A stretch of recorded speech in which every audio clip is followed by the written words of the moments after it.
Hello বন্ধুরা, তো চলো আজকে তোমাদেরকে আমি আমাদের গাছের কাঁঠাল দেখাবো। এদিকে দেখো আমার মা কাঁঠাল কাটতে বসে গেছে। আর এটা হচ্ছে আমাদের গাছের প্রথম ফল, মানে আমাদের নতুন কাঁঠাল গাছে এই প্রথমবার কাঁঠাল হয়েছে। এত বড় না কাঁঠালটা, কি বলবো, তা কাঁঠালটা পুরো পেকে গেছে। আর মা দেখো কাঁঠালটা ভাঙছে, তোমাদেরকে দেখাচ্ছি, অনেকটাই পেকে পুরো গদগদে হয়ে গেছে। আর আমার যেহেতু কাঁঠাল খেতে নেই, কারণ আমার ছেলে ছোটো, আমি একটা বছর পরে কাঁঠাল খেতে পারবো না। আর মা এদিকে কাঁঠাল ভাঙছে, আর বাবা মেয়ে দেখো ওরা কাঁঠাল খাবে বলে বসে গেছে। যদিও আমার ছোটো মেয়ে কাঁঠাল খায় না, কিন্তু ও দেখতে তো ভীষণ ভালো লাগছে, সেই জন্য দেখতে চলে এসছে। আর কাঁঠালের কগুলোর ভেতর থেকে না একটা শেকড় বার হয়ে গেছে।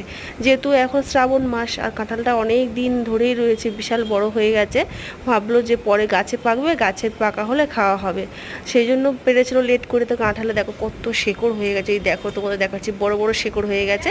তো আজকে ভিডিওটা কেমন লাগলো তোমরা কমেন্ট করে জানাতে ভুলবে না, আর আমাদের পাশে থাকবে। আর কাঁঠালের ভিডিওটা কেমন লাগলো সেটা